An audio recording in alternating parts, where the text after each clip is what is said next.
Hello friends, welcome back to my channel. So today our topic is difference between partnership and co-ownership. So start करते हैं हम आज का topic. So simply partnership क्या होती है?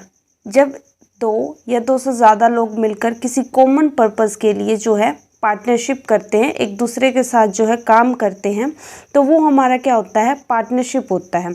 और यहाँ पे कॉन्ट्रैक्ट जो है वो बहुत ज़रूरी होता है कि या रिटर्न होगा या तो ओरल होगा, कि हम किस तरीके से प्रॉफिट शेयरिंग रेशियो क्या होगी, अगर कोई जो है पर्सनल यूज़ के लिए कोई एसेट वगैरह विड्रॉ करेगा यानी ड्राइंग वगैरह करेगा तो उसके ऊपर उसको कितना इंटरेस्ट मिलेगा, इंटरेस्ट ऑन कैपिटल कितना होगा, कौन कितनी कैपिटल लेके आएगा, काफ़ी सारी चीज़ें होती है. बट अगर हम बात करें को ओनरशिप की, को ओनरशिप में क्या होता है, जब किसी सेम प्रॉपर्टी का एक से ज़्यादा ओनर होते हैं, राइट, तो क्या हो जाता है, को ओनरशिप होता है.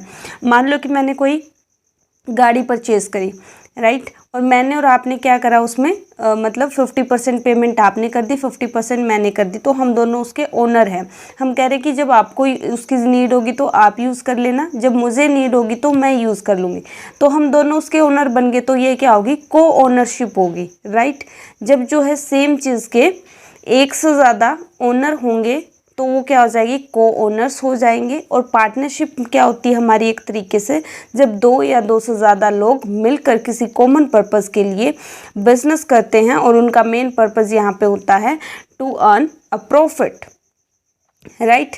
तो अब हम बात करते हैं इनके डिफरेंस की, जो कि हम यहाँ पे टैबुलर फॉर्म में करेंगे. सबसे पहले अगर हम बात करें कॉन्ट्रैक्ट की, पार्टनरशिप में कॉन्ट्रैक्ट जो है वो असेंशियल है कि वहाँ पे कॉन्ट्रैक्ट होगा या तो रिटन होगा, यानी रिटन में जो हमारी पार्टनरशिप डीड बनेगी, या तो फिर ओरल होगा जिसमें सब कुछ लिखा होगा, सब कुछ मेंशन होगा कि भाई हाँ, ओरल मतलब बोल के, रिटन मतलब जो लिखा हुआ होगा आपके पास, सब कुछ प्रूफ होगा आपके पास एक तरीके से कि आपकी प्रॉफिट शेयरिंग रेशियो क्या होगी, किसको कितना शेयर मिलेगा, राइट, कौन कितनी कैपिटल लेके आएगा, ठीक है, इंटरेस्ट ऑन ड्राइंग कितना चार्ज करेंगे, इंटरेस्ट ऑन लोन किसको कितना मिलेगा एंड ऑल, ये सारी चीज़ें, ठीक है.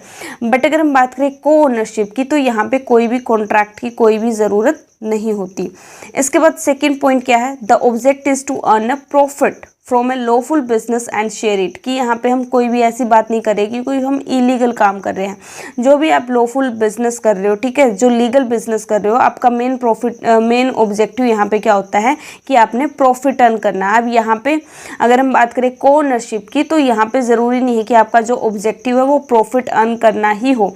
सिंपली यहाँ पे मतलब इसका क्या है कि बस दो या दो से ज़्यादा किसी एक चीज़ के ओनर होंगे तो वो हो जाएगी हमारी को ओनरशिप. तो वहाँ पे आपका ऑब्जेक्टिव है, होना ना होना, वो चीज़ जो है यहाँ पे मैटर नहीं करती.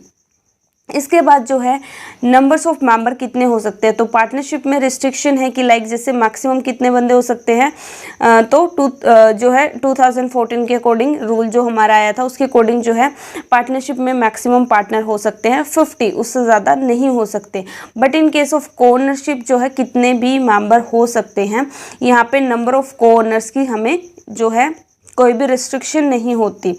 दूसरी बात, जो पार्टनरशिप में मेंबर होते हैं हम उनको मतलब जितने भी पार्टनर होंगे उनको हम क्या बोलते हैं, मेंबर्स. और जो हमारे को ओनरशिप में जितने भी पर्सन्स होंगे उनको हम बोलते हैं को ओनर्स, राइट. इसके बाद जो है नेक्स्ट हमारा है ट्रांसफ़र ऑफ इंटरेस्ट, राइट. तो ए पार्टनर कैन नॉट सेल और transfer his interest in partnership without the consent of other partner. मतलब जो आप अगर पार्टनरशिप में कुछ भी करते हो तो आपको क्या होता है कि जितने भी पार्टनर हैं उन सबकी कंसेंट लेनी पड़ती है, उसके बिना आप कुछ भी नहीं कर सकते. बट इन केस ऑफ को ओनरशिप, को ओनर को जो है कुछ सेल करना है, ट्रांसफ़र करना है, तो वो अपनी मर्जी से कर सकते हैं. ज़रूरी नहीं है कि वो बाकी ओनर्स की जो है, को ओनर्स की जो है वो पहले कंसेंट लेंगे, उनसे पूछेंगे, अगर वो हाँ करेंगे तो तभी आप कोई काम करोगे. तो यहाँ पर कंसेंट लेना कोई भी ज़रूरी नहीं है, विदाउट कंसेंट आप काम कर सकते हो. बट पार्टनरशिप में जो आप विदाउट कंसेंट कोई भी काम नहीं कर सकते, पहले आपको पार्टनर से पूछना पड़ेगा, उसके बाद ही आप काम करोगे. नेक्स्ट पॉइंट हमारा आता है म्यूचुअल लायबिलिटी का. म्यूचुअल लायबिलिटी मतलब हर पार्टनर जो है वो लायबल है. अगर दूसरे पार्टनर जो आपका कोई भी काम करता है, किसी और के साथ कोई भी डील करता है, तो उस चीज़ के लिए आप भी लायबल होगे. मतलब आप दोनों को एक साथ देखा जाएगा, ठीक है, आपकी म्यूचुअल लायबिलिटी होगी. अगर आपने कुछ भी काम किया तो आप जो पार्टनर होगा वो भी लाइबल होगा, बट अगर आपके जो है पार्टनर ने कुछ काम किया तो फिर उस केस में आप भी लाइबल होगे। मतलब दोनों एक दूसरे के लिए क्या हो रहे हैं, यहाँ पे लाइबल हो रहे हैं। आप कोई भी एक्शन ले रहे हो, कोई भी काम कर रहे हो, तो जितने भी पार्टनर हैं सब एक दूसरे के लाइबल होंगे, राइट। इसके बाद जो है कोओनरशिप। कोओनरशिप में क्या होता है, कोओनर जो है वो एक दूसरे के एक्शंस के लिए लाइबल नहीं है, राइट। जैसे कि मैं गाड़ी चला रही थी, जैसे हमने अभी को क्या बात की थी कि हमने जो है कार ली है, ठीक है, और आप और मैं दोनों उस चीज़ के क्या हैं, ओनर है, राइट। तो क्या हुआ कि कार कहीं पे जाके ठुक गई या मैंने किसी को बेच दिया कुछ भी, तो वो जो भी एक्शन कर रही हूँ उस चीज़ के लिए मैं ही लाइबल होंगी, आप नहीं होंगे। But in case of partnership, अगर बाहर जाके हम पार्टनर्स हैं और बाहर जाके मैं कुछ भी डील करके आती हूँ और कुछ भी किसी के साथ फ्रॉड किया, तो उसके लिए पूरी पार्टनरशिप को पकड़ा जाएगा, सिर्फ मुझे अकेले को नहीं पकड़ा जाएगा। सारे पार्टनर्स को जो है, सारे पार्टनर्स उस चीज़ के लाइबल होंगे, कोई भी अगर मैं एक्शन लेती हूँ, राइट। इसके बाद हमारा नेक्स्ट पॉइंट आता है एजेंसी का। तो जो पार्टनरशिप है उस केस में सारे पार्टनर एक दूसरे के क्या होते हैं, एजेंट होते हैं। मतलब अगर मैं कुछ काम बोल रही हूँ तो सामने वाला मतलब वो करेगा, ठीक है। तो एक तरीके से हम एक दूसरे के साथ क्या करेंगे, कोऑपरेट करेंगे, काम एक साथ करेंगे, सब एक दूसरे के एजेंट हैं, राइट। और अगर हम बात करें कोऑनर की, तो इसमें ऐसा कुछ भी ज़रूरी नहीं है। उसके बाद नेक्स्ट पॉइंट आता है लायबिलिटी का।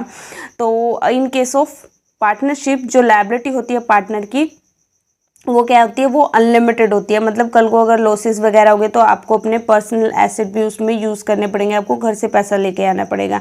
बट अगर हम बात करें कोओनरशिप की, तो यहाँ पे लायबिलिटी का कोई क्वेश्चन ही अराइज नहीं होता।